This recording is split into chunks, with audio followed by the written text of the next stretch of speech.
I call the Kitty Hawk Town Council to order this Tuesday, July 6, 2021 at Kitty Hawk Town Hall. It is now on 6 o'clock. Will you join us for a moment of silence and the Pledge of Allegiance?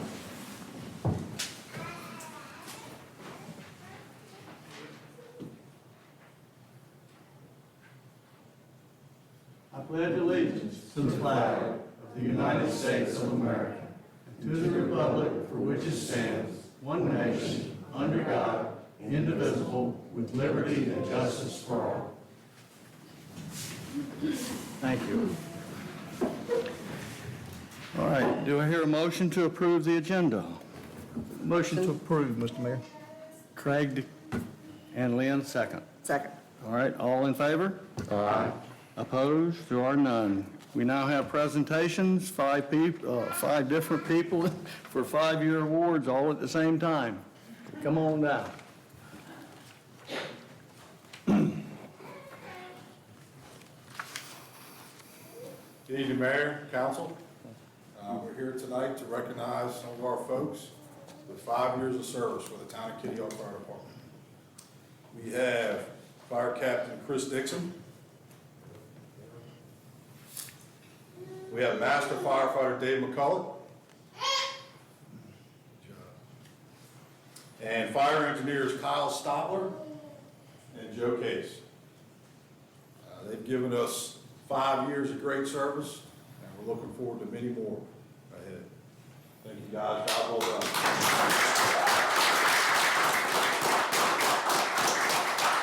Wait a minute.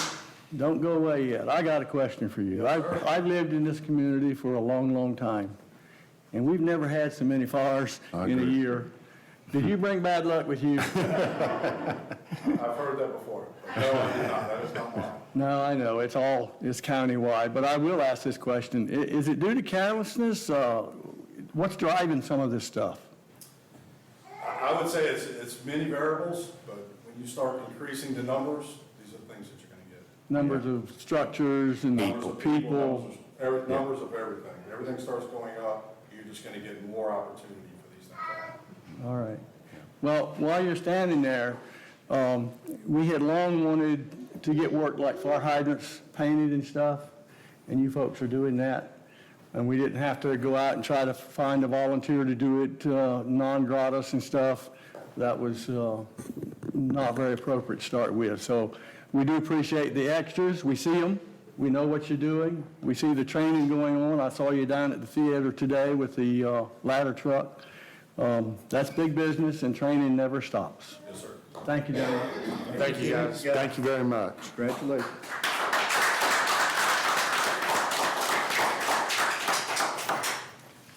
And I was told to tell family members you don't have to stay, but you're welcome to stay, okay?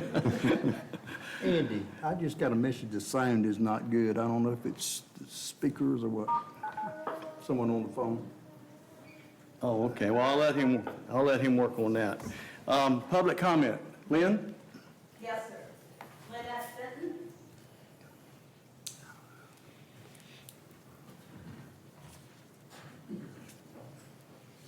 Good evening. My name is Lynette Fenton. I've been a resident for 25 years in Kitty Hawk. I live at 4010 North Smith Street. I'd like to address the safety of 158 bypass in specific references to pedestrians, pets, and as we found out this week, even cars. Specifically, if we could maybe look at Luke Street down to the Kitty Hawk to KDH border. There's a lot of impacts about this 50 miles an hour that continues all through our town, and we take the impact as locals. We also make it a driving community, which takes away our health and our well-being. There's only 2 real places to safely get across, up at Eppner and at a very dangerous location at the intersection. I know we can all pull together to look at this. If we don't look at it now, we're behind the times. Other communities have really taken a close look at reducing speed limits.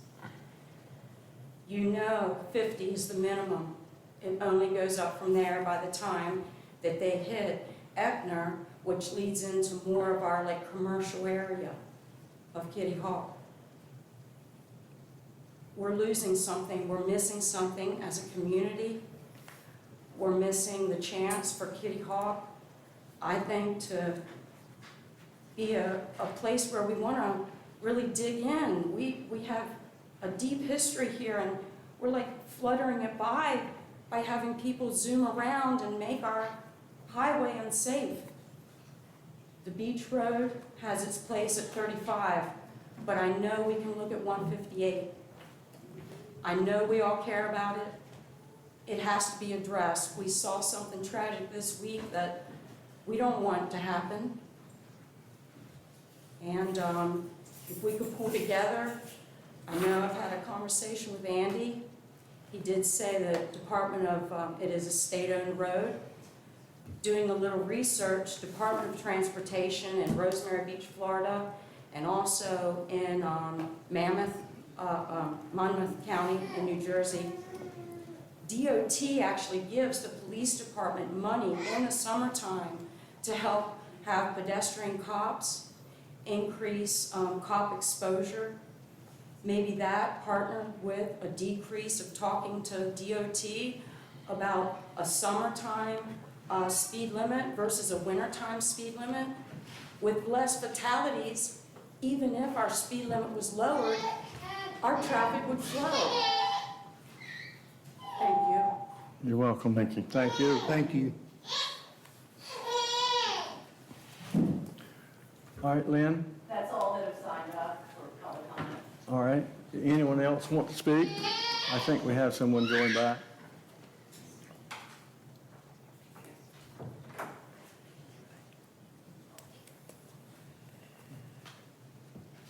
I believe she wants to speak under public here. No?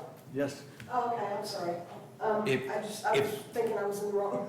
No, maybe, if you're public hearing the subdivision variance Oh, I back didn't on hear that. Hornbeam, Oh, okay. if you're speaking to that, just, we would ask that you wait until the public hearing. This is just I comment. don't mind. Cool. Yeah, I'm speaking to that, and that's not. Okay. Okay, thank you. Okay. Lynn's all the way back there. All right, public hearing is what you wanted. All right, is there anyone else for the, for this public comment period?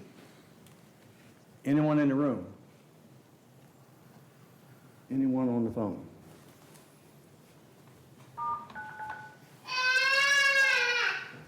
Yes, sir, we hear you. All participants have been muted. All participants have been unmuted. Is there anybody on the phone this evening that has any public comment for tonight's meeting? Now is your opportunity. Just state your name and address for the record. I think we still got audio problems. Do we? Well, if you guys want to wait, I'll call back let me call back the meeting. Can I do that real quick? Yeah, go ahead.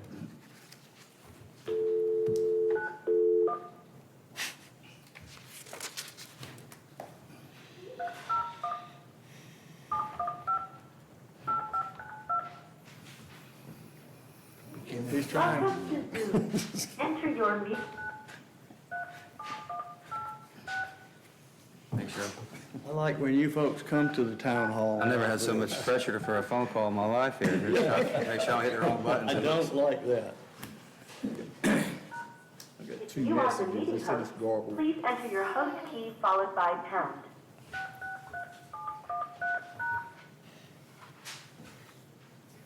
Enter your participant ID followed by pound. Otherwise, just press pound. You are in the meeting now. As the host, the waiting room has been disabled and the meeting is unlocked. Attendees will be automatically admitted while the meeting is unlocked. You can lock or unlock the meeting by pressing *5. You are the first participant. Please stand by. Please press ** to hear the feature menu. Is there anybody on the phone that can hear us right now? I don't think there's anybody on right now. All right. Are they still on? All right. All right, well, we're going to move on. For the record, Tell them to call back in. Tell them to call back in, so. oh, you're getting it over here, all right. All right, well, moving on, we have a consent agenda. Do I hear a motion to approve the consent agenda? So moved, Mr. Mayor. Who said so moved? I did. Okay, Jeff? Second. And second by Lynn. All right. All in favor? Aye. Opposed? There are none. We had nothing removed. Now we're ready to go into a public hearing. Do we need to stop and do this? Did you get a hold of? It's still not working. Yeah, we're in the meeting. Can it come through your phone? Whoever it is? Okay. All right, well, we're going to move on then. Public hearing, we have a public hearing on subdivision variance, Southern Worth Phase 1, Hornbeam Road. Do you hear a motion to go into public hearing? Motion to go into public hearing, Mr. Mayor. Motion by Craig, second by Lynn. All right, all in favor? Aye. There are no nays. All right, we're in public hearing. You're up. All right, as you mentioned, this public hearing is for a proposed subdivision variance.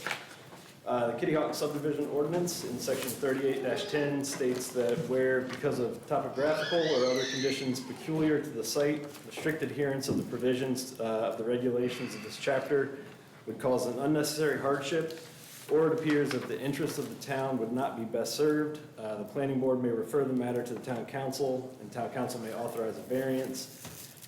So the proposal for this specific one, the applicant has requested a variance from section 38-105B1, which establishes that the minimum lot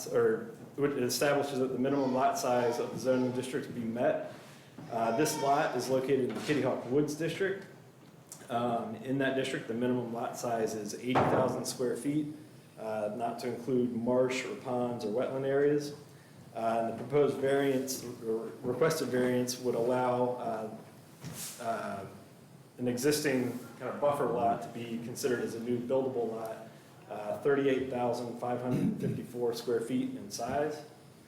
Some background on it, the parcel was part of the approval of the Southern Woods Phase 1 subdivision, which was approved back in 1993. Southern Woods Phase 1 was approved as a 10-lot subdivision, plus this subject parcel, which was intended as a buffer between the new lots that were being developed on Hornbeam Road and the existing lots on the Woods Road. It appears, looking through the minutes, that the initial plan was for this parcel to be split and dedicated to the property owners fronting on the Woods Road by extending their side lot lines back to Hornbeam.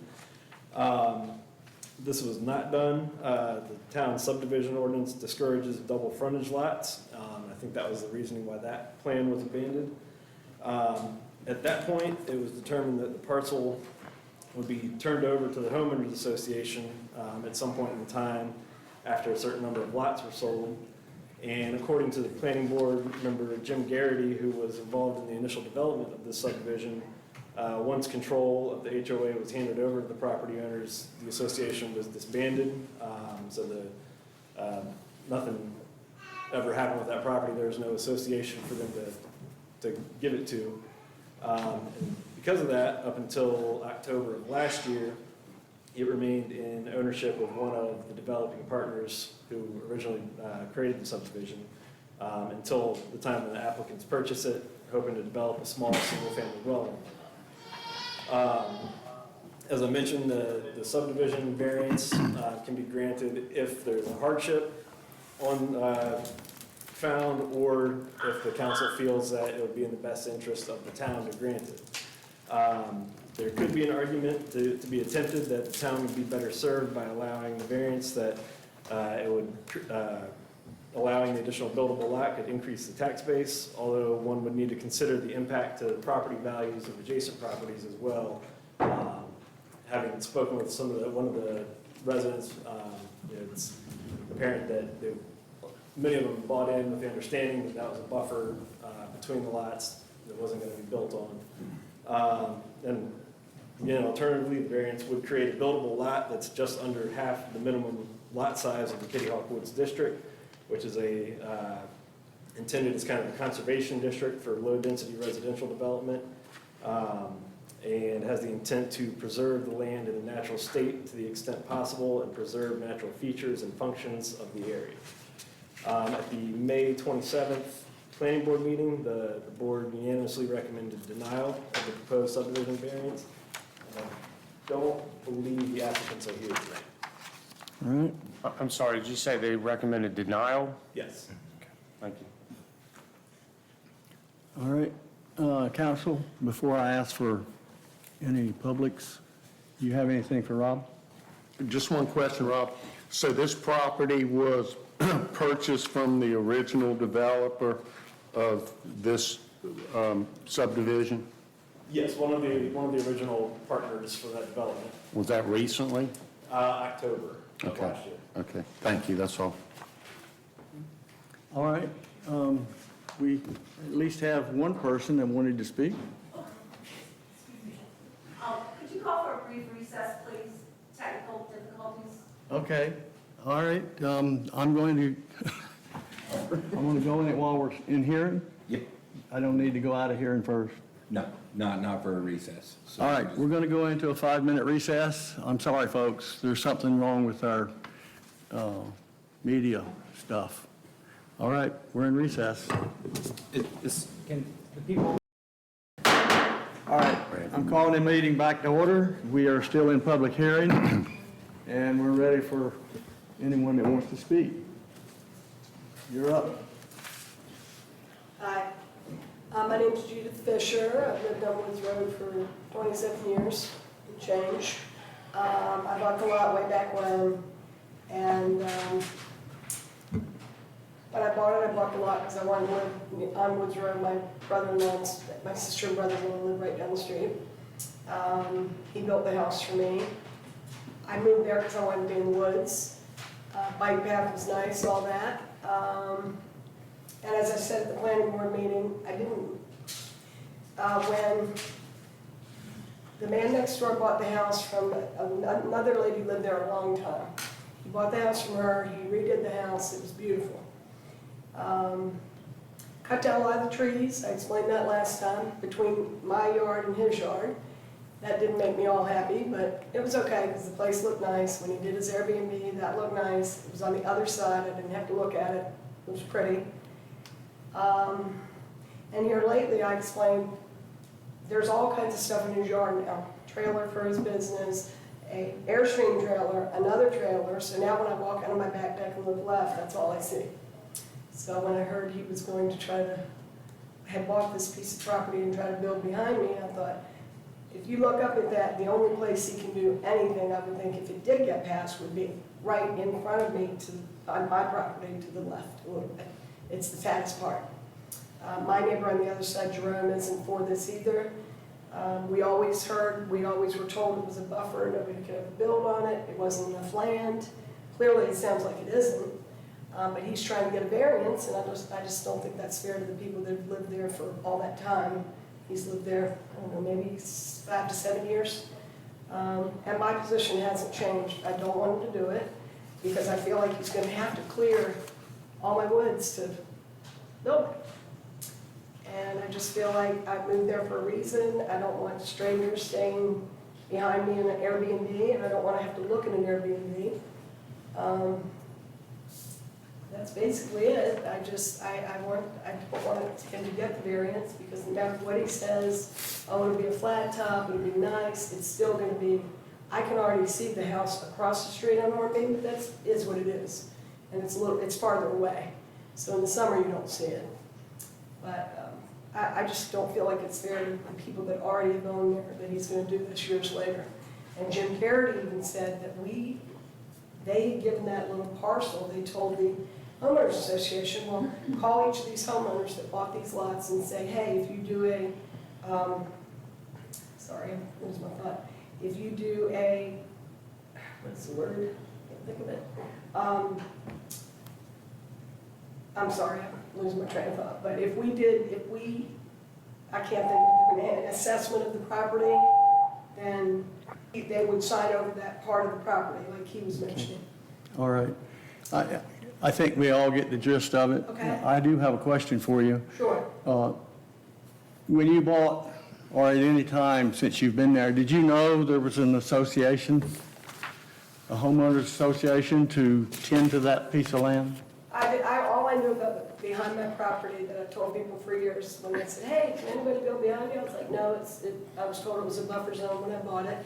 I knew there was something, because they have a sign that says Southern Woods, and usually when that's the case, there's a, but I mean, if I had known the property was for sale, if I ever thought anybody could build on it, Jerome and I were talking, we probably would have Okay. bought it, but we didn't know. I mean, nobody All right. really knew.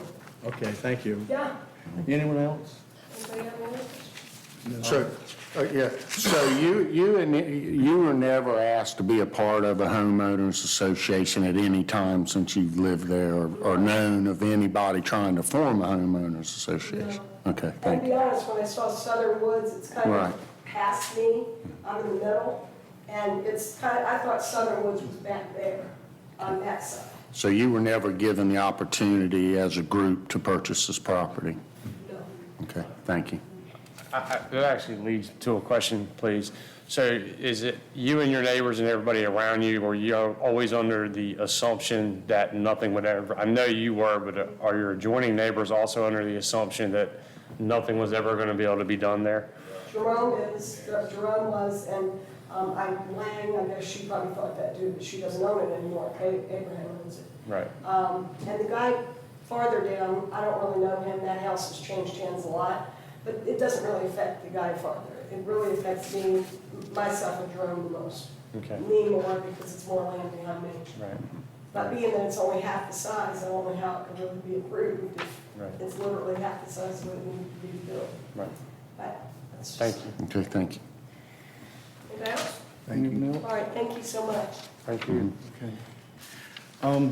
Before I ask if there's any more, what was do you know the research behind why the town council the code says no double entry?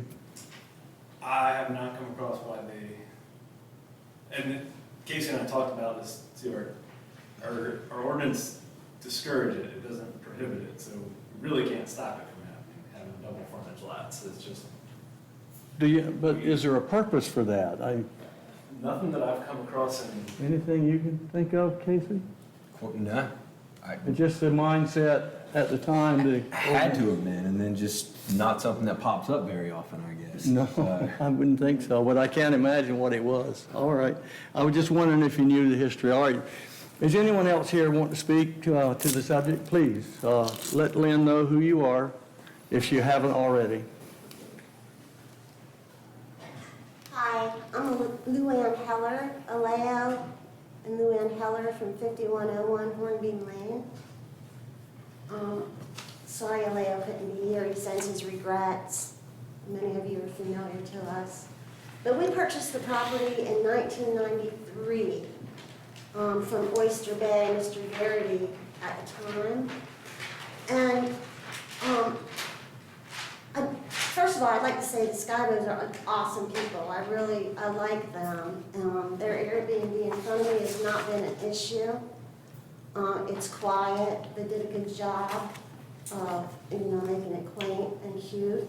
And the main reason I don't have an issue with it is because it accesses from Woods Road, which is the proper way.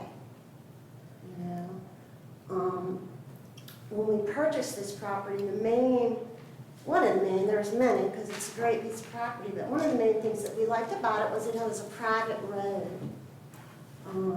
And at the time, we were lot 1, phase 1, so we were like the first people to purchase in there. And when we went to look at the property, we were given this plat, which is the plat that is in Dare County.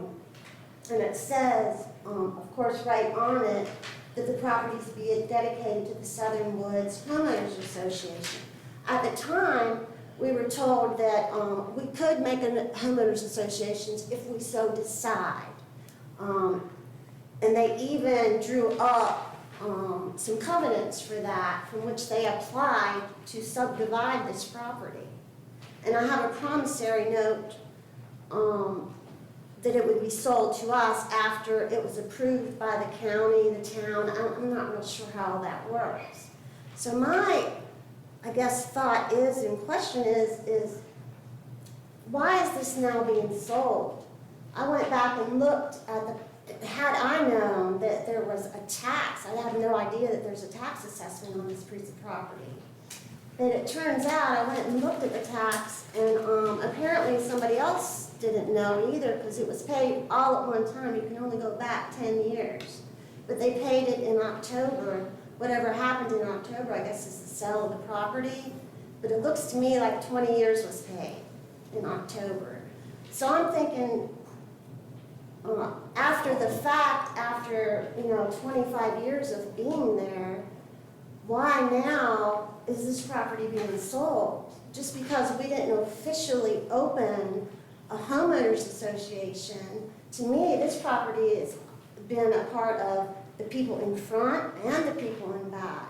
And I did read the minutes from the last meeting, and it said something about they had planned on, maybe one of the plans was to extend the front lots back to the line. That was never brought to my attention.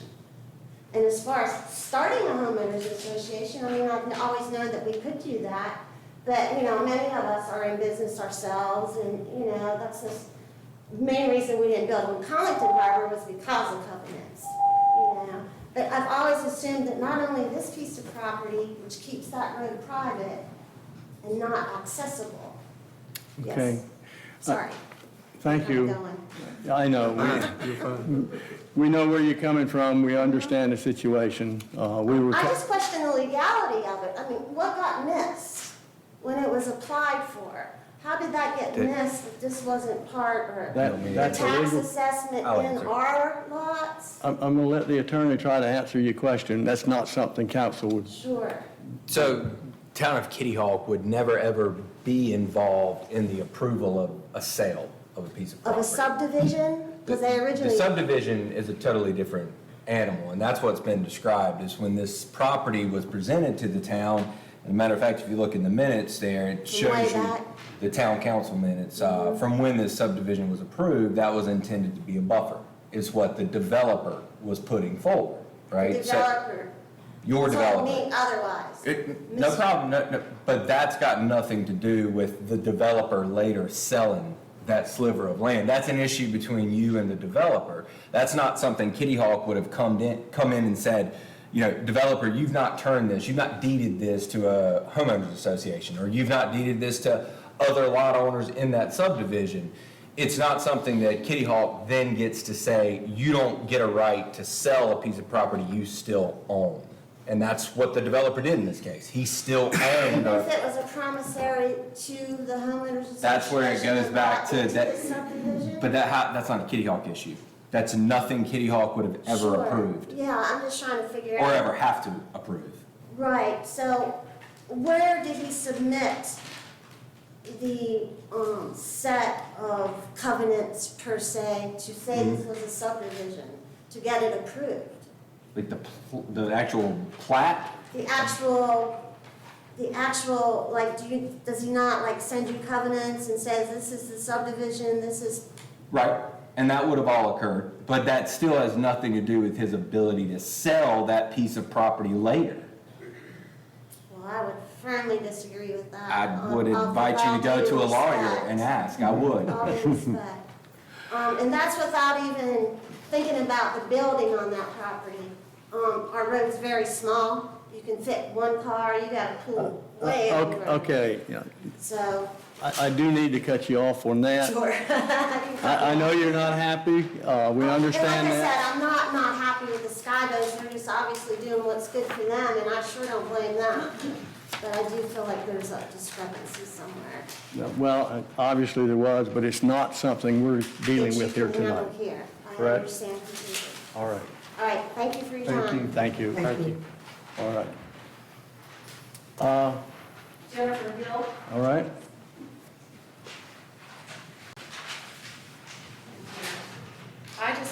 y'all know that I'm against building on that property. My husband and I have lived here since 2002. We bought the property in 2014, and the reason we bought the property is because of the large flats, that the fact that the Kitty Hawk Woods was behind us and unbuildable, the fact that there was a buffer zone in front of us, and that there was no homeowners association. So the whole reason we bought that was so we would have privacy. We were never told that there could be a homeowners association. I just want to let you guys know that we are completely against it. It changes the whole idea. We were building our dream home there. And I don't know if I'm going to build it if they build in front of us. All right. Thank you. Thank you. Can I say one more thing? I'm sorry.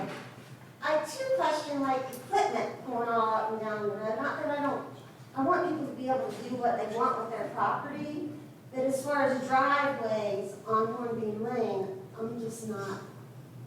Well, I think we just determined that we couldn't stop a double entry or exit in this case. On a private road? The double frontage lots, like any of these lots, where Jim Garrity had mentioned that at one point they talked about extending the lot lines back. That would create a double frontage lot having frontage on the Woods Road as well as Hornbeam, and the ordinance tries to discourage that. But as far as driveways and things driving on Hornbeam Road, being a private road, I don't believe the town has much say in it. No. It's owned by the property owners. That's correct. So, all the property owners along Hornbeam Road. So if I got that piece of property way back when, if they, homeowners, and let me do a survey, pay for it, and, okay, here's your 50, 60 feet, whatever it was, I could have put a driveway beyond the house. But they wouldn't want me to. Correct. Yeah, I don't know of anything I don't know, preventing. someone means that, I guess. Okay, we're getting off the subject of what we're actually supposed to do here, all right? We understand you don't like it. I don't think any of us like it either. We're going to make a determination here in just a few minutes, but we want to hear from all of you that want to speak. Is there anyone else? All right? We all live on the same street, and we have a very nice neighborhood. Does Lynn have your information? Dave Harvey, 5017 Hornby. I'm going to try not to repeat what people have already said. When I bought my home, I was told by the realtor that was an unbuildable lot, made it that much more attractive. So I'm opposed to anything changing on that lot. It changes, you cut a single tree down. In my opinion, you've changed the essential nature of that lot in that neighborhood. It's maritime forest, there are swales on that property. Beyond that, a Airbnb or whatever else the applicant wants to do with that piece of property, he told me personally he wanted to park his commercial vehicles on that. I can't think of anything that would decrease our property values more than that. Beyond that, and Luann touched on this just a little bit, Hornbeam Road is a very narrow lane with a 90-degree, absolutely blind turn. You looking at the same map? My house sits right at that corner. Every one of us that lives on Hornbeam can tell you that they have had a near miss either with another vehicle or people walking. I almost have been hit myself twice by a delivery truck. You cannot see around that bend. Additional traffic on that road, it's only a matter of time. There are kids that play on that road, ride their bikes, people walk. We walk out to the Woods Road to get our mail. It's just a disaster, I think. That's it. Thanks for your time. Thank you. Thank you. Please don't undo 30 years of conservancy here that Kitty Hawk has done a wonderful job with. It makes Kitty Hawk different than the other beach towns, and I appreciate it. Thank you. Thank you. Thank you. We have another one come up. I'm Leslie Gilmore. I am 5001 Hornbeam Lane, and I've never been dealing with this, so I just want to make sure I understand. So there is not enough square footage on this lot to be right now a buildable lot without a variance in Kitty Hawk. Is that what I understand? Correct? That's correct. Okay. So if this lot gets a variance, what happens to the lot next to it? And what happens to all of us who own more than 1 acre on that lane? Are we able to subdivide and sell and build? What does this do to my neighborhood with the property values the way they are right now? And with everybody being able to rent out a bedroom and a primary residence for $850 a month, no questions asked, with a waiting line, and Airbnb units renting like hotcakes. I have a vacation rental company. I know what I could do from having a vacation rental over on Hornbeam. I know that there's a place between my lot and Dave's lot, which would be perfect for me to put up a new property and rent the heck out of it. I don't want to do that, and I don't want anyone else to do that on my lane, but I do believe in private property rights. So what I want to know is, if this guy gets variance, the telephone company next door to him decides to sell, and our lane is already not our lane anymore as we know it, what do the rest of us do who have more property than we need right now? I have 2.5 acres. Now, it's a maritime forest, so there's 2 creeks going back there. But if I wanted to, what happens if I want to subdivide? What happens if my neighbors want to subdivide and we end up with a whole street of Airbnb units? Is there anything that we can do to stop it? Do you have any power to stop it? Or are we just all here wasting our time? Your speaking is the way in which we listen to you, and that will do as much as anything. There's a reason I live back in Kitty Hawk. Everybody has a right to ask for a variance or other things like that. You would have the same right, but you'd have to come before this council, and council would have to weigh the consequences. And it would be based on previous decisions made here on precedent? Well, we're going to make the decision tonight, yes. Yep. Okay, Yep. thank you. Thank you. All right. Anyone else? Yes. Jackson Wall, 5037 Hornbeam. So I can't say that I've been there for that long, but I've been down there, I moved to Hornbeam about 3 or 4 years ago, and we love it there.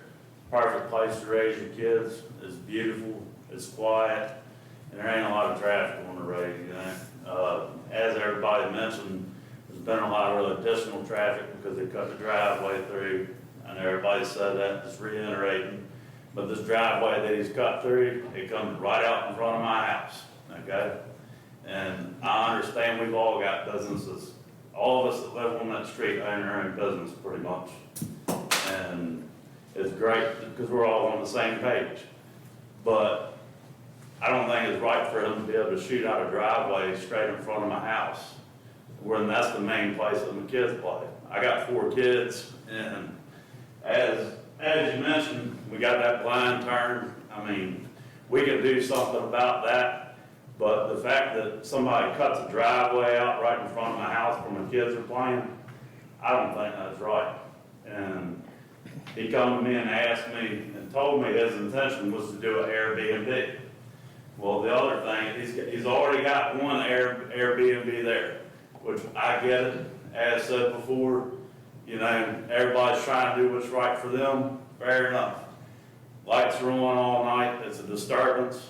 It's nice that it's dark back off of Woods Road. Everybody's familiar with it knows it's one of the great things about it. So to put another one there, you know, I don't think it's right.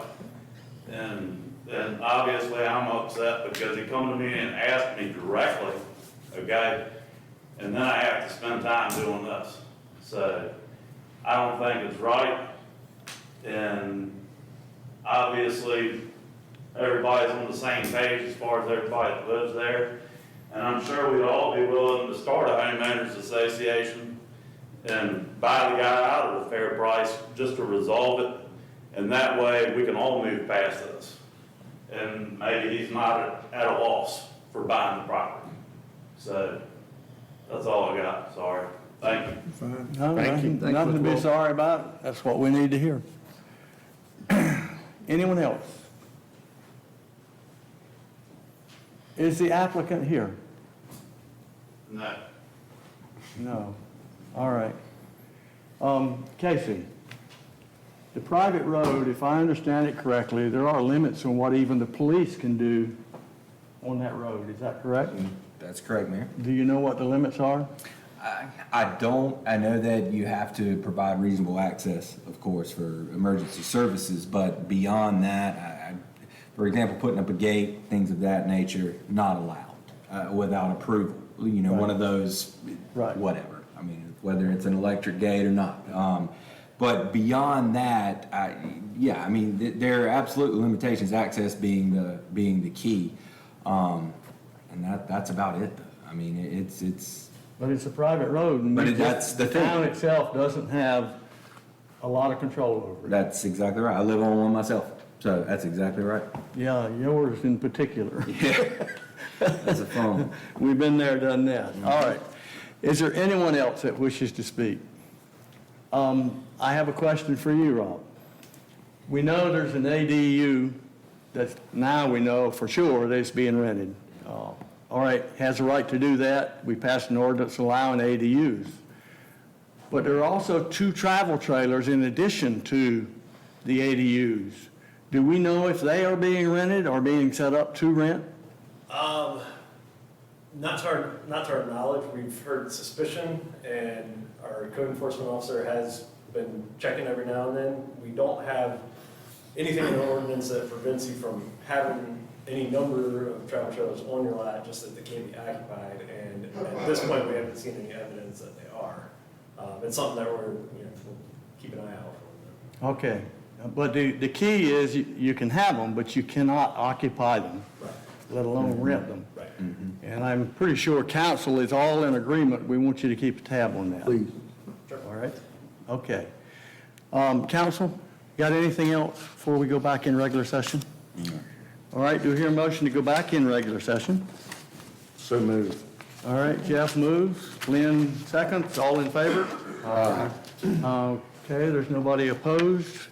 All right, you've heard a lot, and what do you want to do? Mr. Mayor, I move to deny the proposed subdivision variance. Town council finds that allowing the variance would not be in the best interest of the town. I'll second that, Mr. Mayor. Any discussion? All in favor? Aye. Opposed? There are none. And your talking tonight is exactly what you should have done. This is the way you resolve things like this. Thank you for coming. Thank you for coming. Thank you for coming out. Thank you for speaking up. It's your town. All right, next we have planning, the subdivision. We don't need to go in any hearing or anything, so I guess you're up again, Rob. Right. For this one, the applicant has submitted an application for a preliminary plat for a subdivision of the parcel at 740 West Kitty Hawk Road. The plat outlines a proposal to subdivide one existing parcel that is 2.42 acres on the north side of Kitty Hawk Road into 4 lots. No public or private road is proposed as part of this subdivision. However, there is a proposal for an improved access easement to be maintained and repaired by the property owners. This would be similar to the subdivision over on the west side of the Woods Road. There are several access easements that tie into 4 or 5 lots at a time. You can see the square footage of the 4 lots there in the staff report. One of them being approximately 37,000 square feet, one 30,000 square feet, 23,000 square feet, and just over 15,000 square feet. Subject property previously had a single-family home on it, has been demolished. It's zoned VC1, Village Commercial, and while VC1 is listed as a commercial district, it is primarily for single-family residences as a permitted use by right, with limited permitted commercial uses as an accessory to the single-family residence. Minimum lot size in the VC1 district is 15,000 square feet. There are wetlands, there are 404 wetlands determined by the U.S. Army Corps of Engineers on the lot, on the subject parcel. Those are allowed to be included into the lot size calculations. A large amount of the area are, as I mentioned, the USACE wetlands. However, the proposed lot divisions are done in a manner to contain an adequate building area.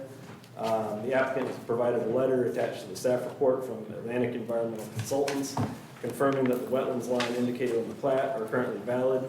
They're currently waiting on a verification letter from the Army Corps of Engineers. There are no changes to that wetlands line anticipated. Section 42 for density. Section 42-276 does not list a specific density requirement for the BC1 district. However, the future land use plan designates the area as a low-density residential area, which is defined in the land use plan as averaging 2 dwellings per acre. The proposal for 4 dwellings on this 2.42 acres comes to about 1.7 dwellings per acre, which would be consistent with the land use plan. Lot width, the minimum lot width in the VC1 district is 75 feet measured at the front building setback with a minimum width of 50 feet at the road frontage. As shown in the plat, each proposed lot meets that requirement. And I will point out that section 38-105B4 expressly prohibits flag lots, but after discussing the proposed configuration with the town attorney, it was determined that the lots meet that minimum road frontage requirement and they maintain the 50-foot width back to the building area, so they do not meet the definition of a flag lot, which is defined as a lot which has a narrow frontage on a street and a thin strip of land which provides access to the street right away to a wider portion of the lot. Building setbacks, the minimum setbacks in the VC1 district are 15 feet in the front and 20 feet in the rear. I was surprised when I was putting this staff report together to find out that there are no specific side yard setbacks listed in the VC1 district. Road frontage, again, I mentioned it's a minimum of 50 feet road frontage, and the 4 proposed lots do meet this. Road rights-of-way, there are no new rights-of-way proposed as part of this subdivision. As I mentioned, there's a private access easement to come off of West Kitty Hawk Road in one single location that would access all 4 lots. The owners of the lots would be responsible for the maintenance and repair. In preparing the subdivision plat, it was determined that the road frontage on West Kitty Hawk Road in front of 740 had never been dedicated to NCDOT, and as part of the subdivision proposal, the applicant intends to dedicate that right-of-way fronting the parent parcel to DOT. Again, like I mentioned, there's one curb cut onto West Kitty Hawk Road that would access all 4 lots. Since it's not proposed to be a public or private street, it's not required to meet town road standards. And between lots 3 and 4, there's a 25-foot by 75-foot fire apparatus turnaround to be marked with no parking fire lane signage. As I mentioned, it would be similar to those done on the west side of the Woods Road in the Southern Woods Cottages subdivision. The fire inspector has reviewed this proposal and is okay, and he's approved it.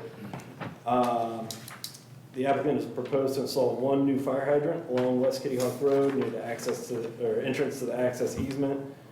Dare County Water has looked at this as well, and they're okay with where the hydrant's proposed to be. And all the proposed lots would be served by individual on-site septic systems. The septic permit would be obtained from the health department prior to the issuance of individual building permits for each lot. At its June 17th meeting, the planning board unanimously recommended approval for this proposed plat for 740 West Kitty Hawk Road.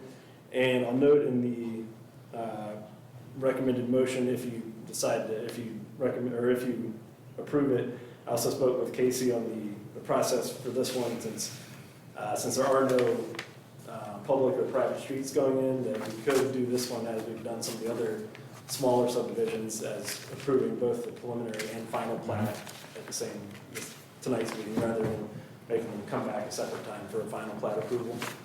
The applicants for this one are here tonight. If there's any questions of me or them, I'm happy to answer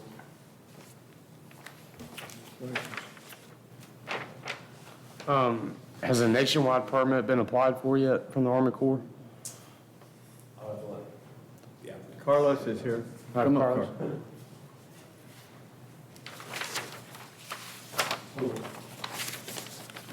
Carlos Gomez, Coastal Engineering, I'm sorry. That's okay. Has the applicant applied for a nationwide permit by the Army Corps of Engineers yet, or is one going to be needed? The field? No, Correct. there's no plan to field. It's not necessary either. The homeowners could potentially want to do their own private driveway, like some people did in Kid Hill Woods, but they're pretty happy about it. Lot 1 can be, Lot 4 can be access directly from Kid Hill Road if they want. The little one. And we talked about a fire hydrant, correct? Right, that's shown. Yeah. I see it there, but I mean, is the fire marshal going to require a flow test to be done, or everything? Ben Alexander reviewed the proposal and had no issues with what was presented to him, so Okay. taking my word on the All right. fire review part of it. And with the Army Corps, on the note to the proposed access easement and the improvements, all that appears, and, you know, before any permits were issued, land disturbance permits or what have you were issued, we verify, but as it's shown now, all of it falls outside of the wetlands area. So for the access easement, it doesn't look like we need anything from Army Corps, and then as the individual houses were built after they were sold, it looks like lots 2, 3, and 4 have some wetlands in the area where a building pad might be, but those would be done on an individual basis by those lot owners as they came to build. If they want. Right, if they wanted to fill in the wetlands. They do qualify as unconnected wetlands, so the owners can probably have it to be discounted as part of 404. Yeah, to a certain amount. Right. Right, understood. It's possible that they could have. Right. The Corps of Engineers has been there, looked at it. They found that, and they're the ones that wrote it out, that they could potentially ask to make it Right. non-jurisdiction. I'm good. That was my only questions. Thank you. I think as opposed to our prior proposal, this one makes sense. That's all I'm saying. I'm ready to make a motion. The approach to what, did you say? I says opposed to our prior proposal we had, this one makes sense. Okay. All right. Anybody else got questions? There's one thing that I'd like to add. To my surprise, they had run the gas line on the south side of Key Hill Road. And the gas company is delighted to get subdivision local gas. That was a very good one. Okay. Most people didn't, I didn't know, I should have known, I guess. There was gas on Key Hill Road. I didn't. That, actually, you would be surprised to learn that a lot of Kitty Hawk Road, West Kitty Hawk Road, that is not owned by the state. Oh, yeah. That's a fact. Cliff Perry. But I dare a homeowner or a property owner to try to take it back, because I don't think that would work too good. They just condemn it and keep on trucking. Well, what they do is they give you a maintenance agreement of about 17 feet on each side of the road, including the ditches, and they call it maintenance fee, and they could claim the rest. Yeah, but no, it's unique probably to Kitty Hawk, being an old town, and when I was growing up, the saying was that the state found a black snake crawling across the road and run a steamroller across him, and that's how we got the crooked road going into Kitty Hawk. I've heard that all my life. All right, we ready to make a motion? Mr. Mayor, I move to approve the preliminary final plat for the McCullough subdivision that divides one existing parcel at 740 West Kitty Hawk Road into 4 lots as shown on the submitted plat. Here a second. Second. Lynn seconds. Any further discussion? All in favor? Aye. Opposed? There are none. All right, moving on. One comment, I'd like to thank Casey and Rob for helping so much. It was really very hard. Even this kept the name of fire department, Ben Alexander. I'm sorry. Very helpful. Well, you're always squeezing 10 pounds of stuff in a 5-pound lot, I'll give you that. You got lot 2 right on the edge of that They subject. spent so much money on the old house. You hear the people, so much money. All right. Appropriate. Thank you. Thank you, Carlos. Carlos. All right, Town Code Amendment. This one I found interesting. Go ahead, All right. This one is a proposed text amendment, and because it's part of, it's not part of Chapter 38 or 42, it doesn't need to go to the planning board first, and it doesn't require a public hearing that the council can approve it tonight. It's another one in conjunction with the Chapter 160D.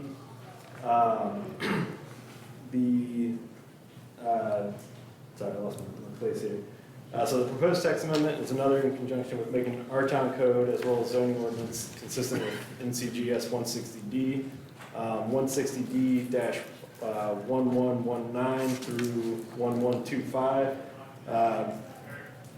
Provide language explaining the process for when the building inspector deems a building unsafe or has to condemn it. And being in the state legislature, where we can use that process already.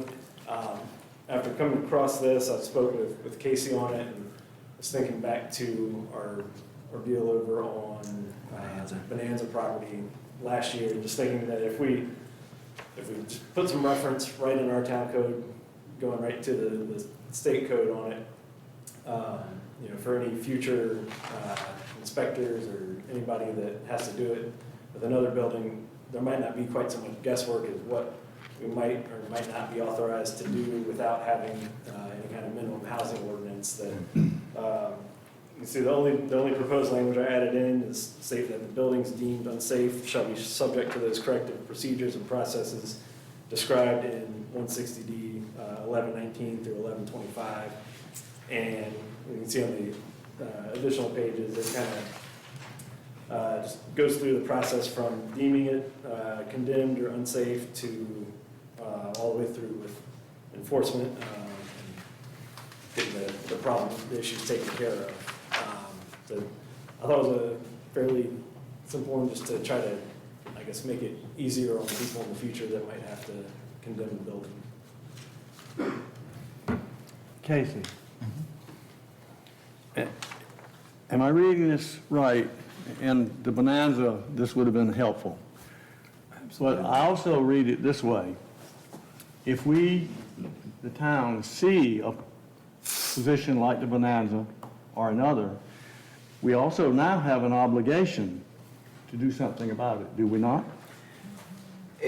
Well, subject to, I suppose, your discretion in terms of what you believe the interpretation of 160D to be, for example. Well, if you see a straightforward case, Jeff, you know where I'm going with this.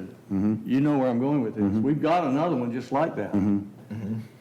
And something does need to be done, but what I'm really asking you is, if we don't do something once we pass this, doesn't that put the town in perhaps? The only reason I would say no is because generally the language throughout our Section 8 is may, language, not shall, not something of that nature. And then the state statutes don't put a shall on us either. What it does really, whether we like it or not, we're subject to 160D and those standards. Yes.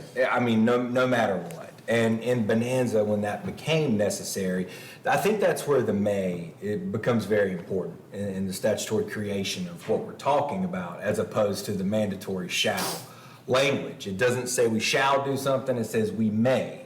And I quite honestly don't think that this puts any further onus on us, because again, we're already subject to 160D. This just kind of spells it out for us instead of all the, I'm saying research, but piecemealing things like we did because we didn't have specific references as to what is an unsafe building.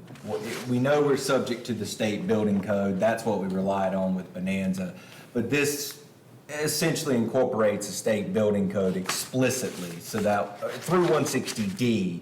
So that way now, in the event council or in the event an inspector comes forward, in the event a citizen comes forward with a request in the future, we've got to, because nothing's stopping them from doing that now. The question's going to be whether or not it's deemed to be unsafe. If it's straightforward and somebody comes and requests that, then, and it meets the criteria, then yeah.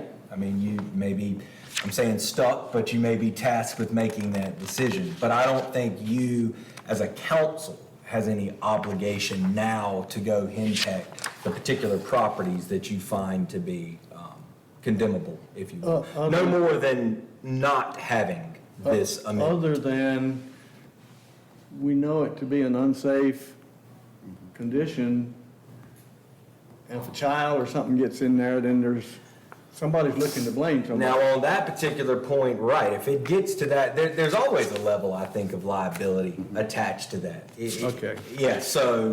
I'm kind of just like Gary. If it comes to the point where somebody, citizen in the Kitty Hawk comes and says, hey, something really needs to be done, that thing's dangerous, we're worried about, then does that become now, as a councilman, does that become, well, they can come back and say, well, look, I told town council and they didn't take any action.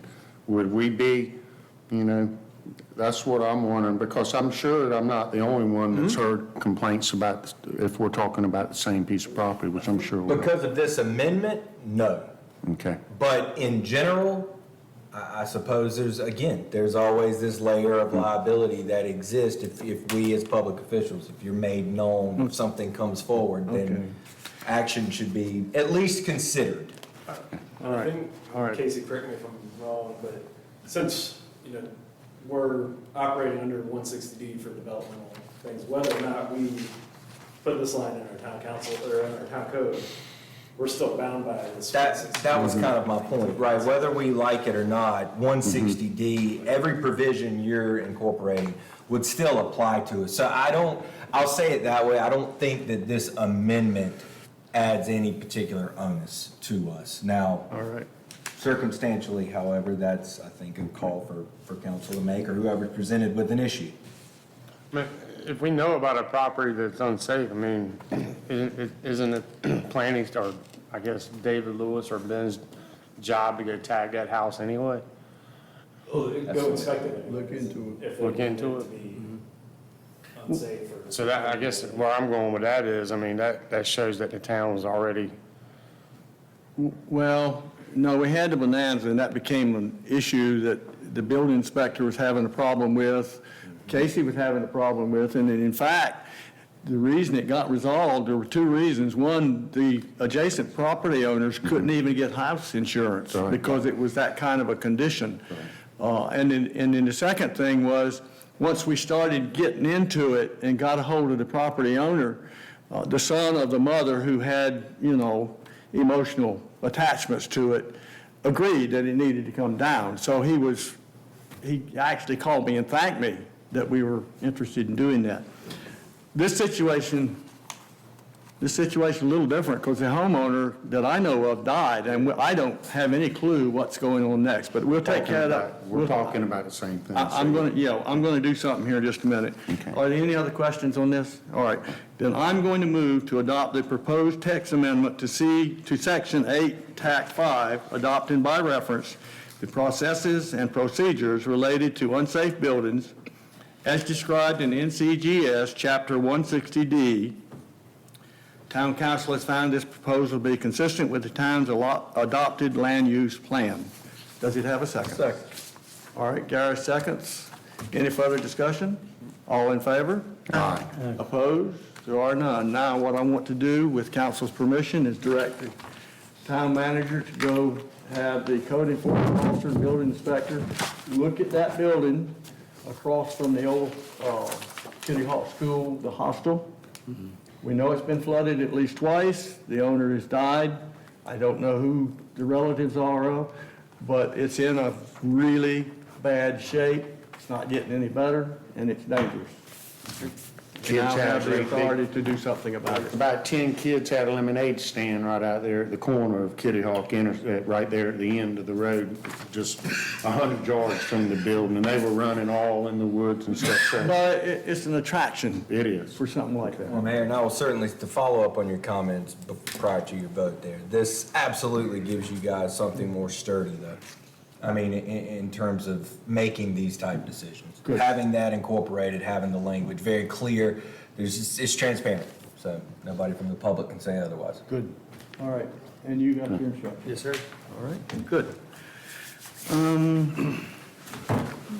New business. We had architect. All right. Do you want to take this one? Yeah, that's fine. Good evening, Mr. Mayor, members of the town council. The item on the agenda before you this evening is an agreement from Mann's Woodward Studios for Task 1 of the future police department and fire and EMS station that's being proposed on US 158. The Town of Kitty Hawk Review Committee, which consisted of 5 members of town staff and the town council, selected Mann's Woodward Studios, Inc. to begin negotiations for architectural services for the new police, fire, EMS substation located on US 158. What you have before you this evening is just task 1 of the agreement, which represents the preliminary design phase required to design the facility. The lump sum fee identified in the contract in the amount of $55,135 covers the initial planning phase of the project, conceptual plans, geotechnical evaluations, site layouts, cost estimates, and meetings required to design a functional building to meet the needs of the police, fire, and EMS departments. Upon completion of task 1, the town would move forward to task 2, which will be based on a negotiated percentage of the total cost of the construction. It's anticipated that after the preliminary design phases, the design team in town would have an established and reconciled understanding of the scope of work and required design services. Mann Woodward has expressed to the town that it intends to negotiate with the town to reach a fair and reasonable agreement on compensation for the actual design. We recommend the town council to approve task 1 of the agreement between the town of Kitty Hawk and Mann's Woodward Studio in the amount of $55,135, and this is their proposal for the preliminary architectural work to basically get a design, a concept.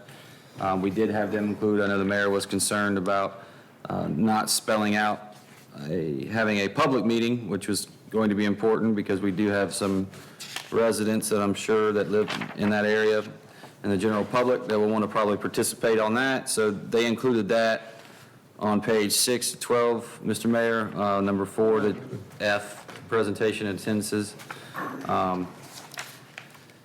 So with that, I'll stand for any questions. Yeah, I asked him to add that because to just all of a sudden start building a station and nobody knows what's going on. And we learned a lot when they did the open meeting for the fire station. Unfortunately, the architect didn't take any of it into account, so it cost us extra money. But that's not the case here, so that's the reason I asked for that to happen. That's good. All right. And then what will come out of this, just so I can expand a little bit, what will come out of this is we'll be able to come up with the cost. So as we go through this process, we'll be able to do some value engineering and things like that in order to come up with a proposed or estimated cost based on the current market rates for construction of government facilities. So. And I've asked to also sit in on some of that, even though I'm not part of that committee. Because when they did the firehouse, there were things that mistakes were made, and maybe I can point them out here. So I'll sit in on some of that. Any other questions? Is there any way to shore up the task 1 times? I mean, 60 to 90 days? I mean, them following that to task too, I mean, David, they got to consult with 3 different entities here. I understand, I'm just Yeah. asking a question, I mean. I don't say welcome to government, but on some of these things. But we'll have to probably schedule I can ask them to see what, see if they would have any, if they were able to do that. Got to really find out, I don't know what's all involved in the detail and behind the scenes work on task 1, so. But we can, I can let them know that this is a priority. That's where I'm going with it. Okay. Yeah. Yep. Please. All right. I guess you probably want to make the motion. I don't would you? love to, Mr. Mayor. Why are we not surprised? Thank you, sir. Mr. Mayor, I make a motion to approve task 1 of the agreement between the town of Kitty Hawk and Man Woodward Studios Incorporated in the amount of $55,135. Do we have a second? Second. David seconds. Any further discussion? All in favor? Aye. Opposed? There are none. Okay, the next thing, I guess, is me. The manager's upset with me because I wanted to spend some money quick. And we didn't plan on it. We've already done a budget, but we had nature dump on us a pretty good amount of rain. And it wasn't named, come out of nowhere, but it happens. And we actually needed 3 pumps, could have used 4. So I made some notes to try to get you folks to understand why I think this is needed now and not trying to work it in a CIP. And the first thing I'm going to tell you is when that happens, right now we're packed, we're still packed. Every house is occupied, pumping affluent into the ground and things like that. But they also know how to email me, they also know how to call me, and they give me 4 words: turn on the damn pumps, okay? They expect service. And we've reached a point now where the expectation is high enough, we need to deliver it. The number of named storms already up to E, and we're expecting it to come across us. We'll get a little sound side flooding from that. The original thought was 2 pumps, and the reason for that is we were renting all the pumps based on a named storm and the path, and I was sitting down there in the management group trying to make a decision. You rent pumps, if you put them on standby, they cost you a bunch of bucks. If you bring them down and you don't use them, they still cost you a bunch of bucks. So it's really a tough decision to make and try to be fiscally responsible. So I decided I needed 2 pumps because FEMA, at the last couple of storms, went out and rented out all the pumps. They weren't even available. We used a smaller pump at one point because that's all we could get. So we need more pumps. And Ocean Overwash is a different story. We've got 7 stations. Maybe we need 7 pumps, but we don't need them for a rain deluge. An ocean overwash is that's a different issue altogether. And maybe CIP, starting next year, should start trying to buy a pump, something like that, which is how we got the 2 pumps we got. So here's the offset. I don't want you to go in this blind. I want you to understand that if we own the pumps versus renting them, then FEMA doesn't reimburse us for that cost to rent the pumps. But we have them here. We've made the decision. They're available to service our constituency, and that becomes, to me, more important. All we'll get back is whatever labor it took to get them out there, park them, and attend them, that sort of thing. But it's still more important to me. So I want us to direct the manager to go buy 2 pumps. The pumps are about $50,000 with equipment each. Also, these pumps are still a little cheaper because if we buy some pumps that are the later tiers, they've got environmental things on them. They're going to run the pump costs up to about $70,000. So we're getting them about $50,000 with equipment. We could get 2 of them. If we had ordered pumps, because this deluge happened over the weekend, if we'd ordered pumps, bringing them down was $1,000 just to bring them down. and then almost $2,200 a day rental. And it would have taken 48 hours minimum to get them here. You see where I'm going? We need the pumps on hand. So what I'm asking you to do is join with me and say, Mr. Manager, you've got some money you've set aside. I understand why you want it aside, but we need $100K or so to get 2 more pumps down here as soon as you can get them, so that the next deluge, we can do Tate Way, Fish Street, Bird Street. I'm missing one, Willie. Hallett Street. That was, yeah, Hallett Street was a big one, right. Okay. Those are the 4 that a rain deluge we need to be able to get onto. All right? Do you agree with that? I think it's, I think it's Make more. that happen, Andy? What's that? Can we make that happen? I work for you all. All right. Go shopping. Get us some pumps down here. I don't think we'll need them this storm, but the way things are going, Willie, I think we will need them. Well, they were nice to have on hand in this last rain, because when I went and drove around just that morning to see what it looked like, people were checking in, and their driveways disappeared right underneath houses, knee-deep. They were unloading their luggage in knee-deep water. I went back that afternoon, and you could see where the water steadily went down at a pretty good pace. So, and I think the more pumps will cause the water table overall to go down faster. So I'm all in.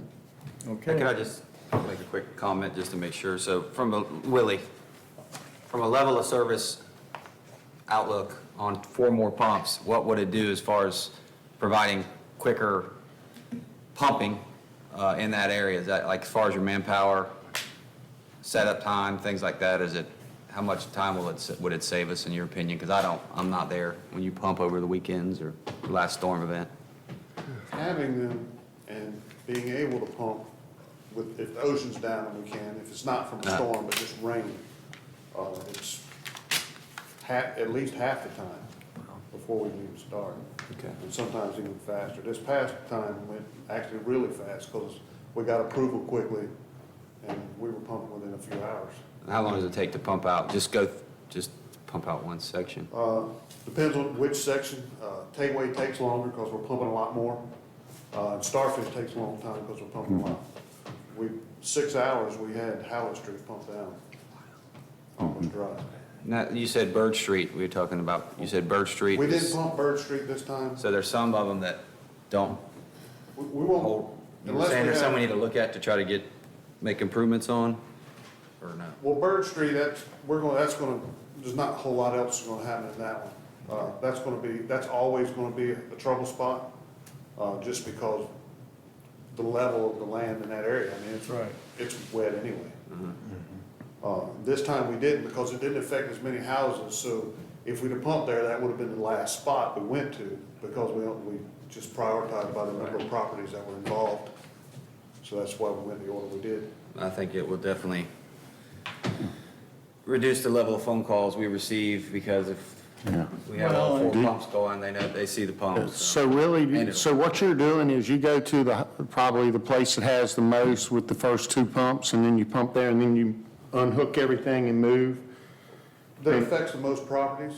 Yeah, or We try to pump wherever. down that area first. But you have to, you do one spot and then you unhook everything and move everything and completely hook it up. That's correct. Where if we had the 2 extra, we could hook them all up at one shot, plug them in, and leave them. So it would really kind of reduce the work a little bit as far as, moving them around from place to place. And trying to move them quickly. yes. Quickly, yeah. We get things pumping Setting up. first and then we can, I won't say leisurely, but not be as rushed getting things down, less chance of Right. accidents and everything else. Because rolling out in big hoses to the ocean, I know it takes time, I think So- eventually you're going to probably be looking, I don't know how you do it, but eventually you'd be looking at a permanent pump on each station.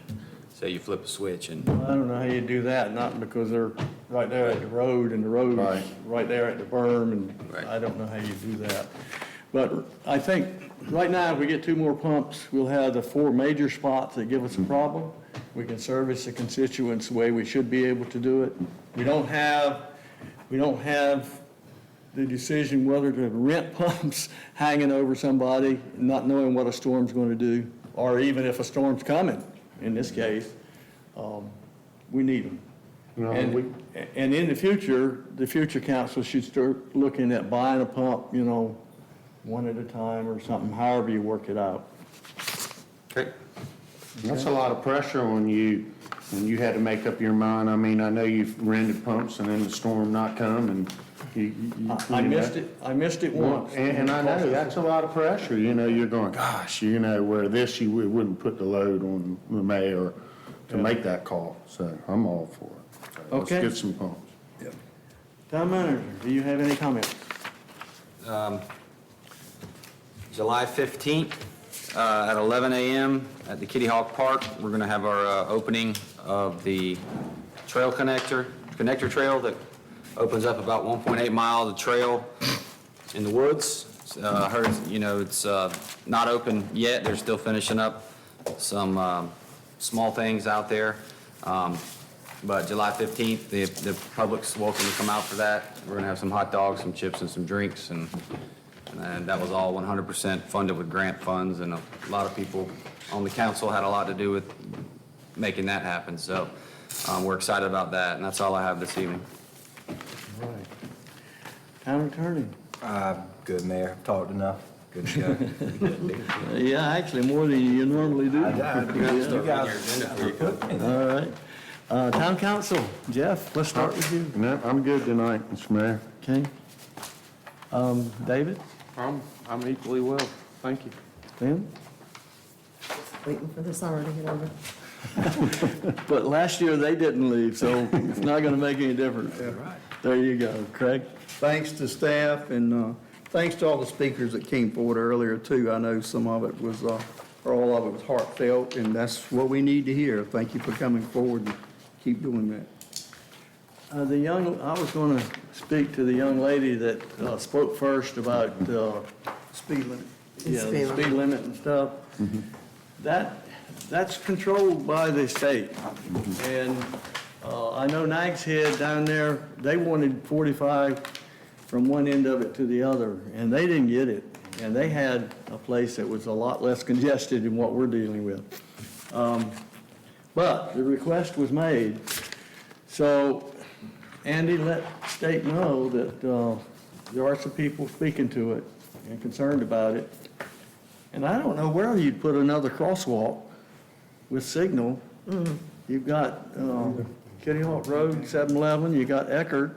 That's I it. don't know where That's you're it. going. And there's really no other practical place to put one because it's not a cross street. Can't stop traffic on the bypass. No, without a stoplight. You can request a stoplight somewhere, but. And the state's not gonna, they're not gonna put a crosswalk in the middle of nowhere.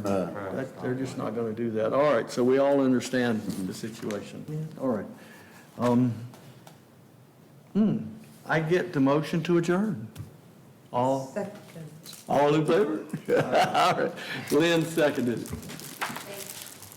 Hey, did you get a call from the guy over there? Yeah, I would not be upset with the Seascape, bypass I guess. not